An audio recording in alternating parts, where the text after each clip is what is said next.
All right, we're live. Good morning, everyone, collective members that are joining us here for another webinar with a very important topic, and actually special webinar because this is actually the first one that we are going to be trying to put out as a podcast. So super exciting for us. We think that this is super valuable information, which is why we got on this webinar super quick here for our collective members, and then we'd like to put this out for the gym owner community as a whole pretty soon. But without further ado, let's dive right in. MDV, Jason, thanks for joining us. Jason, why don't we start with, just give us a background of what happened here, why are we on this webinar right now, and why is this something that's so important for us to talk about? Yeah, and so for us, obviously the fitness industry has been rocked in a way that it hasn't before. Specifically, is something that no one had experience with prior. And as of this last week, we had one of our coaches who unfortunately got COVID. And when our coach got COVID, it created a variety of different actions that we had to take as an organization. Not only legally, but also just to do what's right. And I thought that there was no better time than now to get this information out about how we acted on it, because it just gives a way to approach the situation if it happens to any of the owners out there, any of the coaches out there, any of the members at your gyms. We could share with you how we approached it and hopefully give you a little bit of insight. And then you can take that information, obviously develop it how you want, and then move on from there. That's really the goal of this podcast, is to share the way we approached, in particular, COVID in general, but mainly how we also approached having a coach get it, because that might happen to some of you and it's going to freak you out, because it surely freaked us out. But we approached it in what I thought to be the best way possible, and we want to dive into that today. So let's take a step back there, Jay, and really dive into the specific things that we did before this even happened, and I think we can start with the fact that, something you said on a previous webinar was, we were allowed to open on a certain date, but that's not the date that we opened our doors. There was a little bit of a buffer there so that we can prepare appropriately. So what are some of those things that we did, and maybe reiterate why it was so important to give us that cushion? Well, we could dive in a little bit more from a coaching staffing perspective with MDV, but I think from a big picture perspective, let's take our Redwood City location. We were available to open up, let's just say for the sake of argument, July 1st, but we actually pushed it out an additional week. And part of that, a lot of that was to ensure that when we opened up with appropriate guidelines, policies, and a official line from NCFIT. This is an NCFIT policy, but then because of that, we needed to train up our staff, train up the front desk, train up on all these different protocols. And that took a little bit of time. And so for us, we're getting word back from Santa Clara County yesterday that we're able to open up our gyms July 13th. We're actually going to push that out an additional week. And we believe that's important for a variety of reasons, including getting the equipment back that was loaned out, of course, staffing and what that looks like, and MDV can talk more about that. But I think the biggest reason is to be able to get the coaching staff together and ensure that everybody is moving in lockstep together on what those procedures are. Because looking back on our situation with one of our coaches getting COVID, I think that the most important thing that we've done, the most important, is ensuring that everybody was holding the line leading up to that. Because if we hadn't, it could have escalated very quickly. Can you dive into a little bit of, the specific, guidelines and procedures that we did put out there for coaches? How are we changing how our coaches, we value so much bringing these classes to life in the actual gym floor. What changes did we have to make? What policies did we put out, like Jason said, to prepare us for, the situation we're in now? Sure, I'll dive into that in just one moment. I do think that it's really important, guys, to understand the whole general theme of what's going on, specifically in California. The way that the policy decisions are being handed down is that the announcements are happening super, super fast. You don't have any lead in to when the policies are announced. You don't have any hints on what the regulations or the restrictions are going to be. It's simply an announcement that sometimes comes by tweet, sometimes comes by a posting on a website that is not necessarily something that you might be checking as often, or it doesn't get to major news outlets. So some of the things that we did was we made sure that we set up Google alerts for certain sites. We set up keywords to notify us based on when certain things showed up in articles. And also, obviously, we were paying really close attention to anything that was coming out from the government in letting us know when the dates would be and what the restrictions would be. But that doesn't change the fact that the announcements happen and then the dates have been very, very close to the dates of the announcement. They're announcing things on, let's say, a Thursday or a Friday, and then they're saying you can reopen on Monday. That doesn't put you in a really great position as a business owner, in our opinion, because you not only have to adopt these guidelines, but you have to be prepared to have all the equipment, have all the cleaning supplies, have your entire staff be up to date on pretty complex guidelines. So I do think it's really important. You're going to get pressure from people in your community to say, hey, we can open up July 13th. If they just announced it, we can open up July 13th. Why aren't you doing that?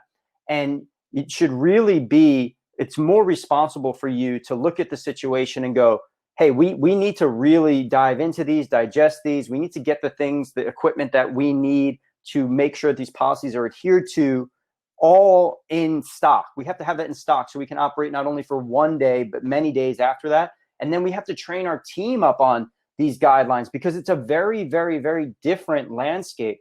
You know, Gabe's question leading into this was, how did we train our team up on this new norm of coaching? And the first step there is for us to really deeply understand what the regulations are from the state and local governments in allowing us to be open. And then once you have that, drilling that down in a way that is digestible for your staff. And then also we'll talk about your members at some point, but first your staff have to really understand it. And one of the things there, no matter what they're telling you that you have to do in regards to operating your facility, whether or not your coaches have to wear a mask the entire time, whether or not they have to have temperature checks when they walk into the gym before every shift, whether or not some states are mandating that they wear gloves throughout the entire experience. And the same thing, the members have a whole nother set. You have to make sure that your coaches are all really bought in that this is a situation that's going to be different. It might be uncomfortable, but this is the way that it is. There's no wiggle room when it comes to how we're approaching these different regulations. You can't take classes or movements, or you can't take situations and make them exceptions to the rule. There are no exceptions. That's the hard line that you guys have to run with your coaches. You can have empathy for the situation, that this is a difficult situation that we're coaching in, that it might not feel exactly the same. You can still make it a fun experience, but there's no exceptions to the rules, because that can get you guys in much hotter water than if you weren't doing that. So yeah, that's the baseline. That's where you start. Yeah, and the one thing I'll MDV that I think that we did that was incredibly powerful, and while other gyms might not be able to do this exactly, I think the theme still applies, which is having these 2 sessions with Adam, who's someone that we work with, that's mindset and kind of facilitates talking about these things. And I think that the theme that other gyms can apply is just, yes, everyone has to hold the line, but people are going to have different concerns and feelings about all this. And I think it's important to foster that environment of being able to have those discussions before the fact. Like, yes, these are the rules, these are why we're following them, but still opening it up for discussion, hearing your coaches, what are their specific concerns, and making that okay. Yeah, that's a really good point. So Adam Sacedo is a longtime friend of NCFIT. He's a mental performance coach. He helps people. He's helped Jason in the past with his athletic endeavors, helps him with his leadership endeavors here at NCFIT. He works with high-level executives, sports teams.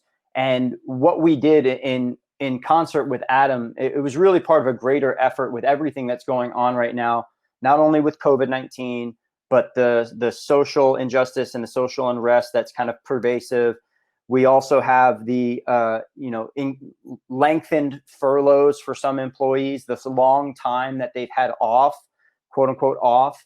And we felt that it was important to open up the conversation to allow them to be heard and to share their thoughts and share their ideas, and then allow Adam to be there as a sounding board and respond back and create the conversation so you can get some of those things off your chest, or you can ask questions in a non-threatening environment. And you don't necessarily have to bring in a performance coach or a therapist into that type of open forum. I particularly think it's very helpful because that person can lead the discussion from an unbiased standpoint, but you can do so with your staff in a way that allows you, even before you start talking about, hey, what are the rules? What are the regulations? What are the things that we really have to rigidly follow?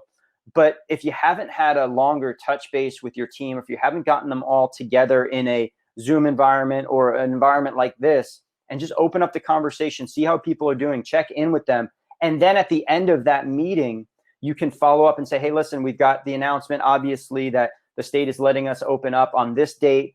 Our planned opening date will likely be about 7 days in the future beyond that. What I want to do is set up another time with you guys to go over all the rules and regulations, make sure we have everything digested, make sure you guys understand exactly what you have to do to go out there and do your jobs to the best of your ability. And I think that that's a really smart way of doing it. So you kind of separate out any sort of emotional baggage that people might be carrying into a conversation about, hey, what do we have? We have to wear our masks nonstop when we're coaching. You don't want them to bring that additional stuff into that conversation. You want the conversation about the regulations to be very straightforward, very clear.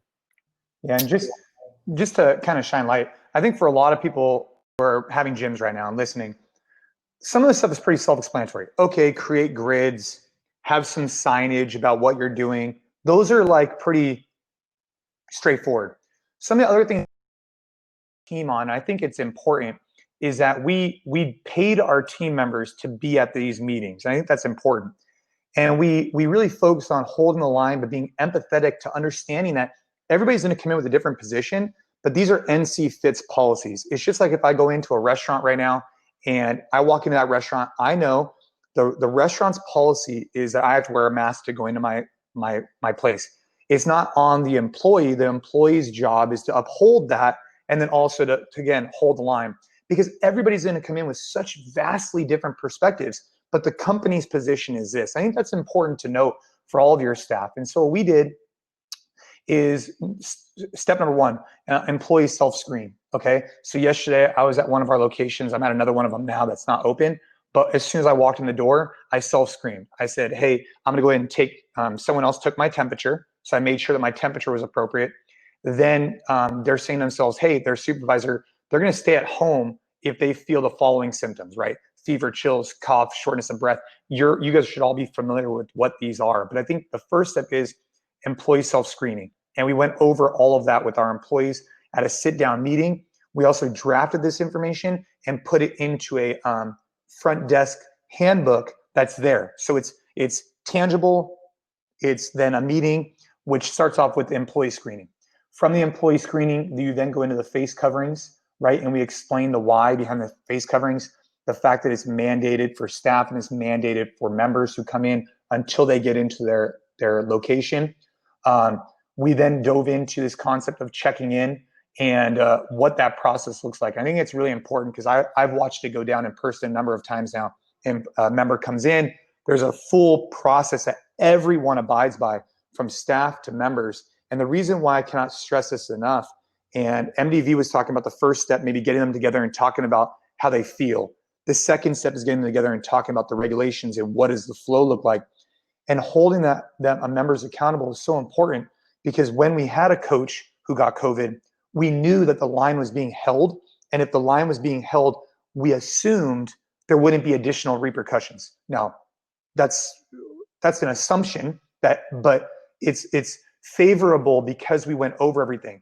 Had someone gotten COVID, a coach, but we didn't clearly communicate with our team the expectation, I think things could get a lot worse. So start there and go over things like the temperature check-in, what our cleaning and disinfecting protocols what is our retail, what's our walk-in inquiries. These were all things we went over with our staff in a formal meeting. and had everybody on board with before we left. And we would highly recommend that for everybody who's listening.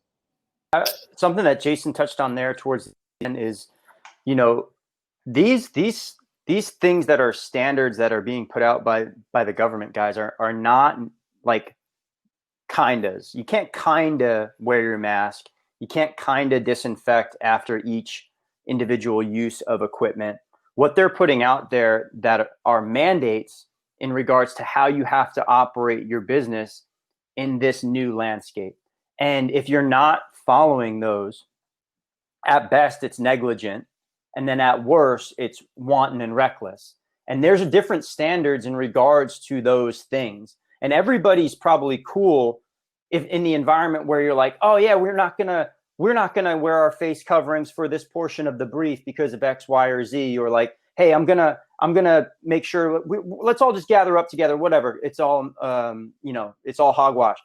Everybody's cool with that sometimes until they're not on the other side of it, and then you're in some really deep hot water. So taking these things seriously is really, really important. Having the understanding of how all these things need to go down. It's not optional.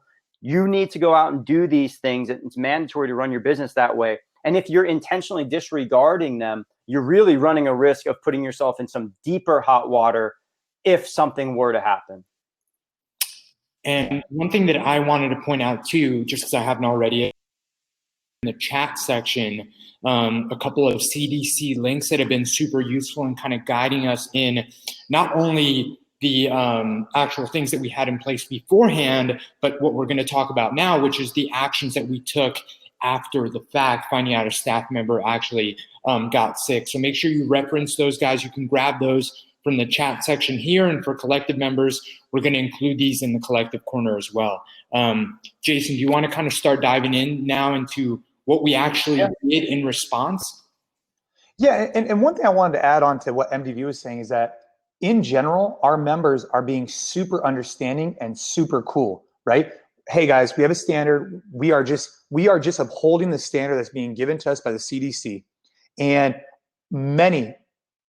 most of our members are super, super respectful of the fact that we are taking such care in terms of their safety. And yes, you might have some members who might not agree with the situation, but you're going to have a lot of members who really look at you as industry leaders by the level of care that you're taking to ensure that you're having an appropriate gym experience. And I think there'll be more people on that side than the other side. And I think just having a great conversation with them and letting them know the why behind what you're doing, I think will solve a lot of the problems. So moving on from there, something that we were talking about is this idea of HIPAA and ADA compliance. I think this is really important. So what happened with us is we received word on Sunday morning. So today is Wednesday. We received word on Sunday morning from one of our team members that they had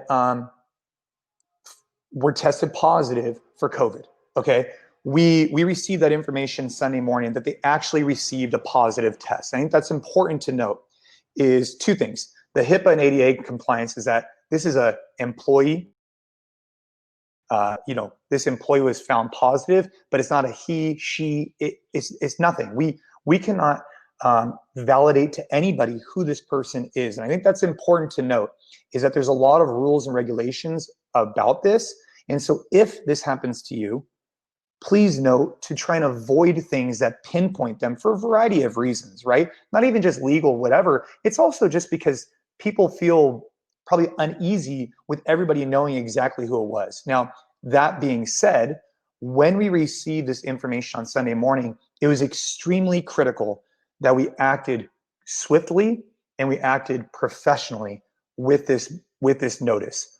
What we couldn't have happen is we received word on Sunday morning and we didn't announce it to our staff and members until Wednesday. That would not be okay, because we would have gotten not only a lot of backlash, but it's also not the right thing to do, because if someone exposure, now they had multiple days that they've still been exposing other people. So when we found out about Sunday, we sent out three emails.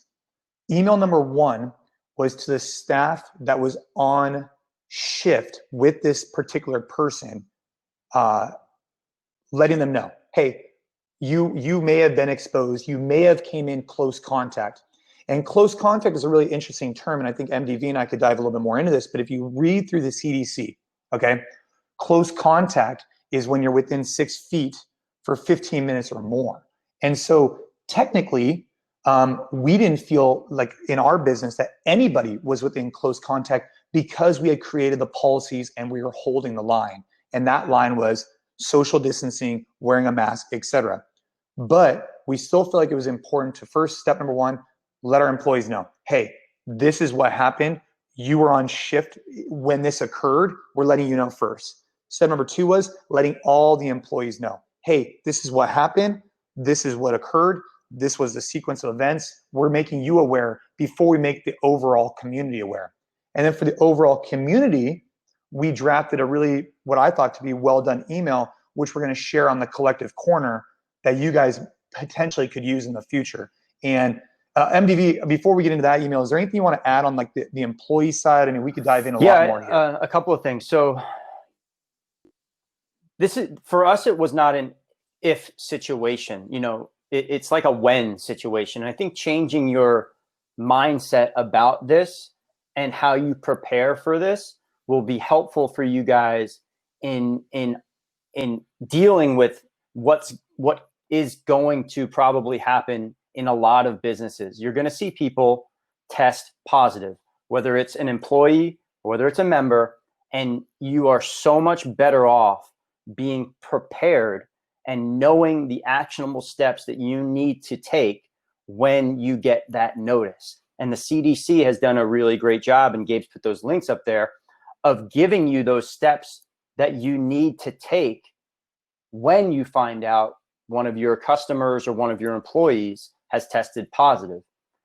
All of these emails that Jason is describing, these were drafted prior to this incident happening. It wasn't like we found out on Sunday and then went to the Google Docs and started creating what was going to be sent out to team members and employees. This was all in the can, ready to rock. And I think that that's going to help reduce your guys' stress tenfold if and when you find out that one of these instances happens. It's just like preparing for a class.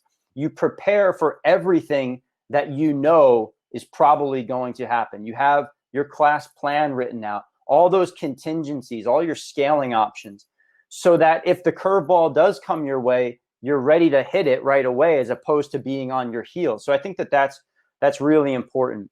And what Jason was talking about in regards to the term close contact, that's what in the legal industry they refer to as a term of art. And the CDC has a specific definition of what that means. And by following their protocols and procedures that we have been following to the T, in addition to the state and local regulations imposed by us by California and San Mateo County, we were by definition, it wasn't like we felt we were okay that we didn't have close contact. We knew we did not have close contact because of the way that we're set up. And that's really, really important, because if you do have close contact within your facilities, or you do have employees that spend certain amounts of times in certain workstations, what you need to do once you find out that individual is positive is very, very different than if you do. I think that that's really important to understand. Really there. Jason, I think that, now's a good time to, we sent out communications, very important. Now, what else did we do, that was more member facing? Because we also emailed the members this information, obviously. But what did we do, at the gym? What steps did we take, to make members feel safe coming back in, after hearing this news? And then I think, the bigger question too is, what did we learn from that? And then what is repeatable and what is our plan? Because, like MDV said, it's unrealistic to expect that this is the last time this is going to happen. So, what's our plan kind of moving forward? Yeah, I mean, so like I said, having a coach come up with COVID, especially so early on after we reopened, was really, really challenging for me to handle. It was.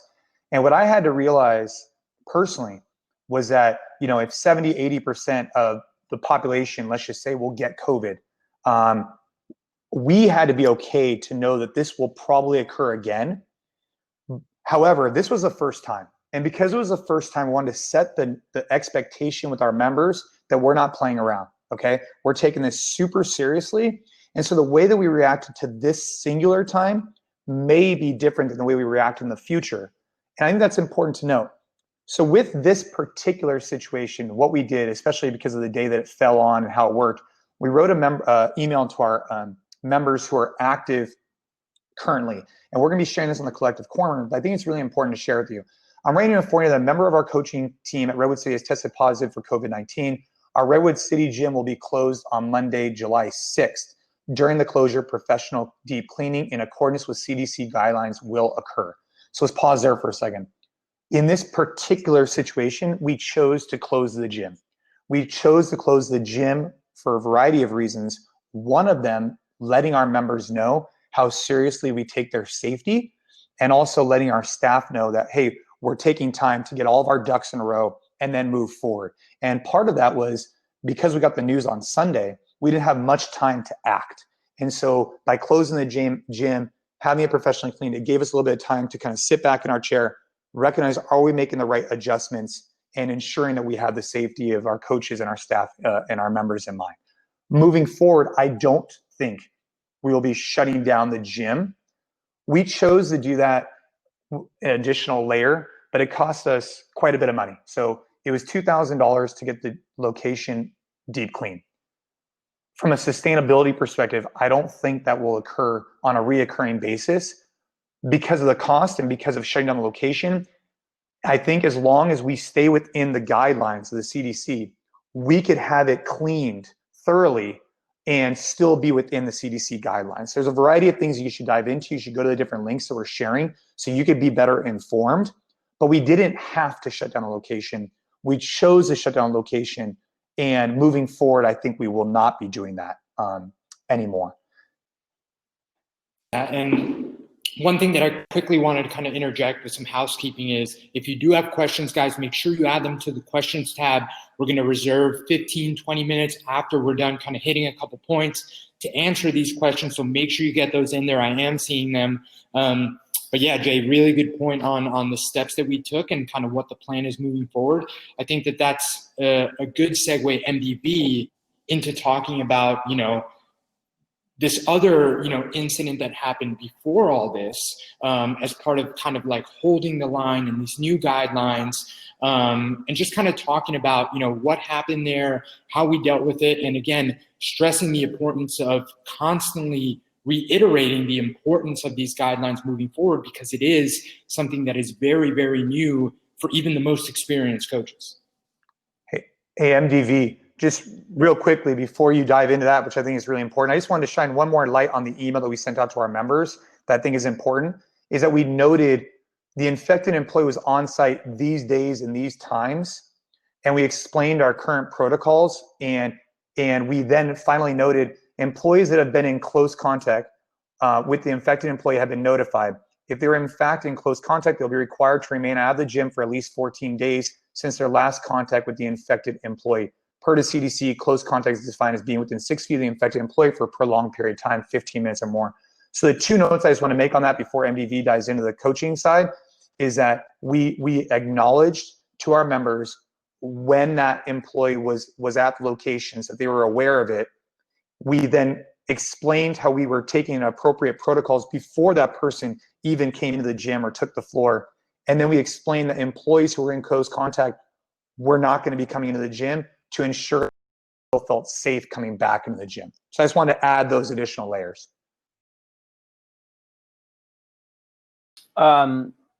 Yeah, Gabe. So similar to how, the mindset about cases are going to happen, I think you have to adopt that mindset, right? I similarly think you have to adopt the mindset that you will probably have lapses in protocol from either members or from staff, hopefully in a way that is unintentional, but is a momentary lapse. Let's take, for example, somebody walks through the threshold of your door and forgets to get a temperature check right away. and they run back 15 or 20 minutes later and get a temperature check. A situation like that, it's unacceptable because it's outside of how the regulations are set up. It's outside of how your operating protocols are set up. But it's a temporary lapse. It was something that they did unintentionally, not with bad intent, not intending to skirt the system, you know, had the best intentions in mind, and maybe they were just super fired up to put their mask on, get in there, and start coaching class. You have to address each one of those situations as a very, very serious situation. You don't have to come down on an individual heavy-handed and punitive. You know, if it's truly the first time and they're taking the regulations seriously and they had the best intentions, but they forgot and then quickly corrected, you know, you still do, as a business owner and as somebody who wants to responsibly manage this situation, you still do have to discuss with your team the seriousness of even those momentary lapses, and make sure that you are constantly reminding your team through your own actions about how serious these all are. So you are always leading from the front. Like when Jason was in our Redwood City location the other day, I'd bet my next paycheck that Jason was following every single regulation that we have in regards to wearing the mask, temperature checking, social distancing while within the facility, all of those types of things. And so when those instances do happen, you know, with the employees, obviously you need to remind the employees after the instance that there are no exceptions to this. There's no wiggle room. You have to be aware of all the different steps in the protocols that are in place to effectively do your job the way it needs to be done. And if it happens again, I think same kind of deal. You know, you have that one strike and then a second strike, you understand. And then after a second type of instance, guys, with the same employee, I think it's a much more serious conversation with that person. I think it's a sit down one-on-one, and it's an understanding of whether or not this person can do the job based on how it's currently set up. That's how seriously I would take this kind of situation right now. With your members, similarly, you also have to take it seriously, but in a way that's empathetic and not punitive. The same reason we don't love burpee penalties or anything like that for coming in late to classes. But the constant reminders need to be there. Similar to how you guys might have different restrictions on use of chalk in your gyms or dropping barbells or use of profanity. You have to understand that members are probably going to be excited, and maybe somebody steps outside of their 6 foot square or their square in order to grab a weight and bring it in that they shouldn't have done. You know, obviously you don't want to run that person over the coals, but you do want to make sure that you make a group-wide announcement that we have to maintain these distancing measures, that any equipment that you need will be brought over to you. And if it's a constant cycle with one individual, then you have to have that one-on-one conversation with that person in a similar way.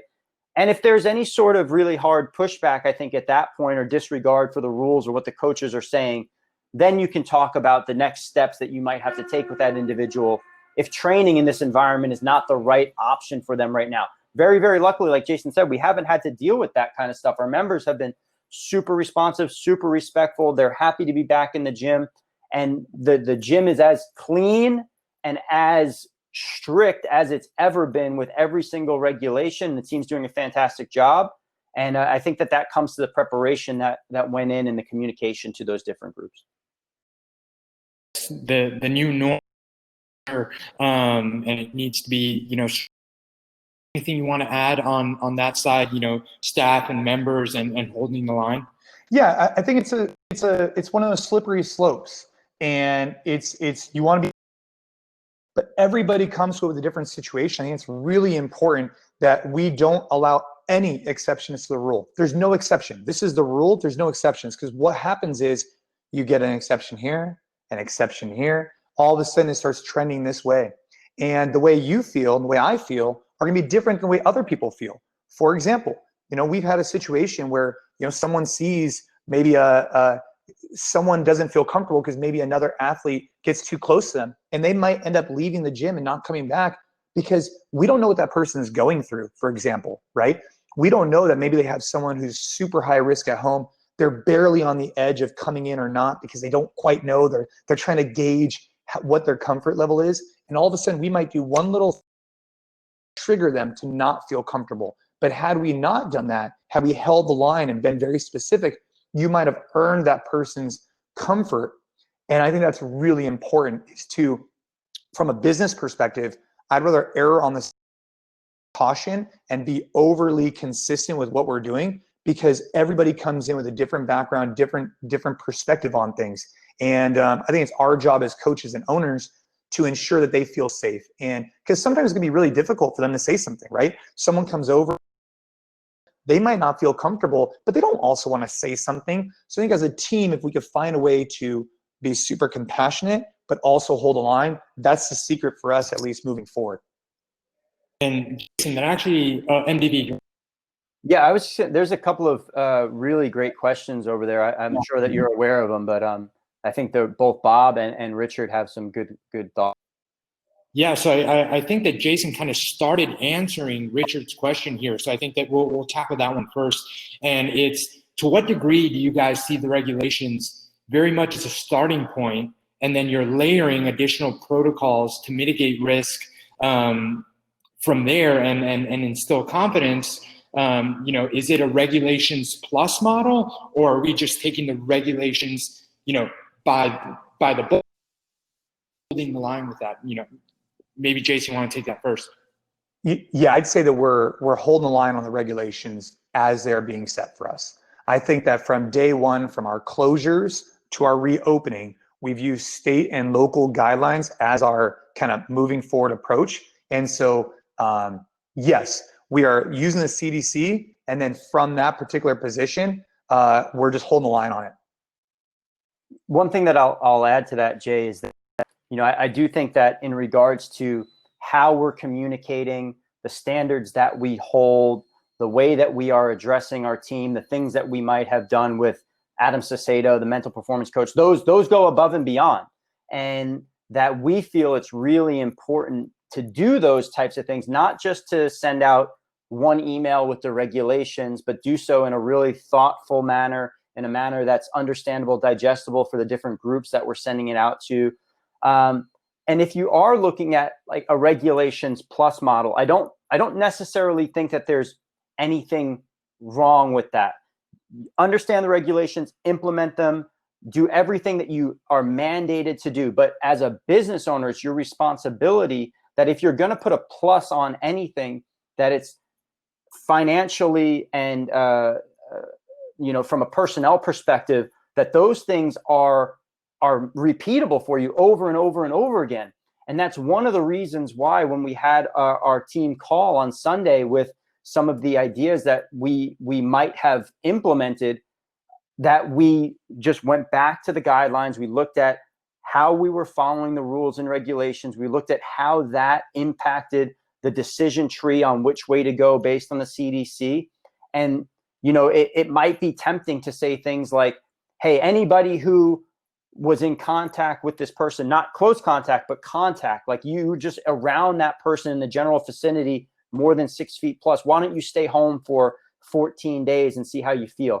That's a plus. That's a big plus on top of that. But that might not be sustainable for you every single time that something happens. So just be careful of the type of standard that you set with your plus. If you are adamant about, hey, we must do this every single time, we're not here to tell you that it's wrong, but just be smart about making sure that you're holding that standard over and over and over again.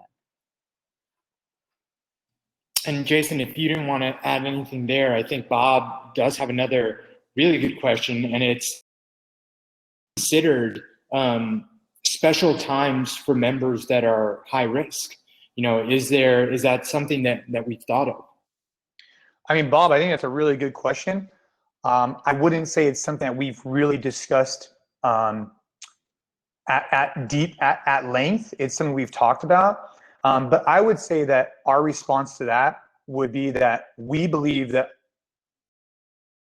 every class should be consistent, and that we feel comfortable that regardless of how the risk level associated, we should feel comfortable with that particular person coming into our location. And given our grids, given our, temperature checks, mask cleaning protocols, everything that we're doing, I feel comfortable. Like, put it in perspective, my daughter had leukemia. Would be a high risk person for this because she's been immune compromised almost her entire life. I feel comfortable with what we're doing in the gyms. And so that's, we need to hold the standard for every class, but perhaps in the future we can have further discussions about it if the need arises. Yeah, like Jason was saying, it's come up in discussion for us, Bob. It's not something that we were prepared to implement right now. But if it was a regulation, if the state of California, the county of San Mateo, which we're operating, Redwood City, came out and said, you must have certain times for high risk populations, we would certainly implement those right away. But for us, like Jason was saying, we are following everything so meticulously, so to the T, that we feel right now that the entire experience is really appropriate for our community, but we'll be supportive of members who are personally choosing to continue to stay home and train at home. And then Bob had a follow-up question there. And Bob, we've touched on this in past webinars. I think it's worth just quickly reiterating, we are limiting class sizes. Obviously, that's a big part of the policies that we have in place now with, in light of COVID-19. What's our policy in terms of no-show charges for people that reserve and don't come in? Jason, do you want to just reiterate how we approach that, why we did that? MDV probably is, I can share the why. The why is that after a lot of research and a lot of communication with a variety of different people in our industry, we recognize that if there's no skin in the game, it becomes really challenging. So we need to have some skin in the game for each person, because what we don't want is for someone to take over someone else's spot who wants to come in and just not show up.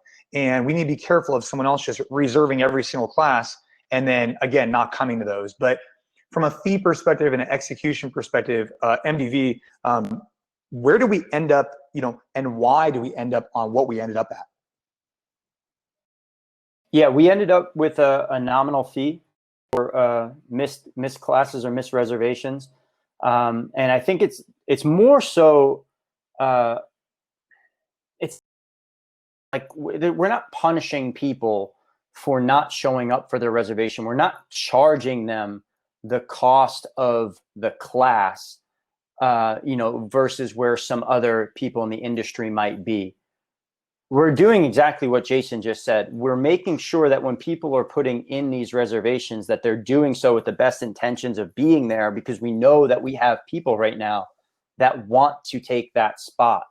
So, for us, it's not meant to be a revenue generator. It's not meant to be punitive. It's meant to simply put skin in the game for the individual who's making that reservation, to hedge against people just reserving as many classes as they want for as long as they want in the future. And then we really haven't had anybody abusing that system. And we've had, I don't know the exact number, but we've had very minimal, if not zero, missed reservations or kind of ghost cancellations on us. So now, I think we're doing well. And just to clarify, so the nominal fee is $5, right? It's not a lot, but it's enough. It's like, oh, damn, I lost a Starbucks, coffee or whatever it is, right? And then a late cancellation is a cancellation within 3 hours of the class start time. So, if it's within 3 hours, you should probably know if you're going to be able to make it or not. And so it's a late cancellation is within 3 hours. So if you don't know 4 hours in advance, it's pretty rare.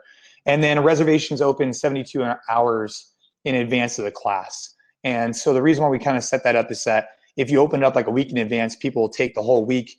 We think 72 hours is the appropriate time. Now, this is just what we've been going with for a while. That is subject to change, but it's $5 within 3 hours, 72 hours open. And we've been utilizing Wodify as our system to do that.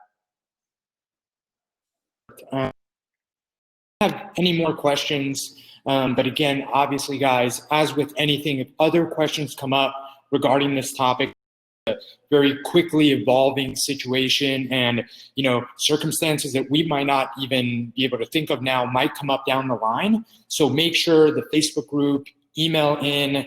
We're always here to answer these questions. And if it makes sense to have another webinar next week or weeks down the line to talk about, this same topic, obviously we'll do that. Do you guys want to close it out with anything? Well, I think Christopher, I don't know if you saw it, your bandwidth might have been low for a minute there, but there's a question that came through from Christopher Sawyer here. He's saying his gym is less than a year old with about 100 members, currently only have one other part-time coach, so he coaches most of the classes. And I've been thinking a lot lately about how we would respond if I, or probably the other coach as well, got a positive test. Any advice for gym owners like me? Jason, you want to start first? I certainly have some thoughts on this, but I'll let you go first. I'm nodding my head like this because this is a major concern for the boutique fitness space. 100%. In the sense, okay, you have 100 members. It's you're coaching 5-6 classes a day. Maybe you have another coach that comes in. I get it, right? I've been there myself. The big picture is, the reality is that this is one of the reasons why we need to treat our business like a business and not a hobby. And we need to have layers and protocols in place and additional staff to support us. And so at a high level, I would say, hey, Chris, let's start today putting in procedures so you could hire on a part-time coach, an assistant coach or whatever, so that they could free you up to go build the business, to go pay them more, so you could go ahead and be outside the business as much. That's the big picture is, hey, we need to get you out of in the business as much, get you outside to then continue to grow it. But that's going to take some time. So in the meantime, the way you can mitigate it is obviously taking your health and your coach's health as seriously as possible and holding the line, right? You're doing everything you can from a social distancing, et cetera, perspective. You're making sure that your gym is as clean as humanly possible, and your coach also is. You could do that today, starting now, is not allowing yourself to get, pulled into maybe certain situations that might make you more susceptible. Because if you go down, the business can be in a challenging position. But again, the bigger position for me is if you have to worry about this, that's a problem, right? And I'm not saying it's the end of the world. Reason for you to reflect on your business, recognize that if you want to go on vacation for a month, you probably can't right now. Let's work on a strategy to getting you there and connect with us and we could talk about how that works. But that's all part of the grander plan of owning a business instead of being a coach. Yeah, I agree with everything Jason said there, Chris. The additional layers that I would put on that is right now, in this situation, you have to have a contingency plan. You have to think of not if something's going to happen, but when this happens, what am I going to do? So the first option that you have is to go out there and start finding individuals who could be qualified to run classes on either a small part-time basis within your business. Maybe they're only taking a couple of classes a week, but if there were to have something go on, maybe they can take on a few more. If that's not a possibility, let's say there's nobody who's available in any way, shape, or form to step into your business in any way, small or big. You have to, at this point, also have a contingency plan. And this is important for everybody out there. If the gym needs to close, let's say that there's a national mandate that everything needs to shut down. And that would be just essentially what's happening to Chris here. If he and his other coach get sick, everything needs to shut down. What are you going to do to maintain your business and maintain your members? And what are the steps that you're going to take immediately upon that situation occurring? Are you going to enroll your members as digital members? If so, what do they have access to? What does it cost? What are you producing for them on a weekly basis? What services do they have access to? What content can you be creating right now in case that happens? You have access to the gym, you're healthy, you have an ability to hedge your bets in some way, shape, or form that will put you in a better situation. So your awareness is there. It's an issue for sure, Chris. I think that you have to think about what your next steps are going to be.